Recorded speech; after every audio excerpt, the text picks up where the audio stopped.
how to delete your LinkedIn account. So if you'd like to delete your LinkedIn account, it is actually quite very simple to do so. All you have to do is go ahead and then first of all make sure to launch the LinkedIn app, and this is the interface that you will see.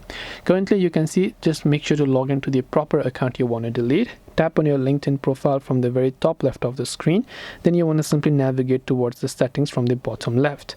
Once you've done that, right here you can see the option called account preferences. Go to account preferences, and from there you have to scroll all the way to the bottom. Under account management you can see Hibernate account or close account. Hibernate means temporarily deactivating your account. If you want to take only a short break from LinkedIn, you can choose to hibernate your account. But if you want to close your account or delete your account for good, tap on the close account button instead. After you do that, you can just tap on the continue button, and once done you will be able to go ahead and then basically delete your LinkedIn account. So I hope that this video really helped you. If you have got any further questions, feel free to also leave them down in the comment section below.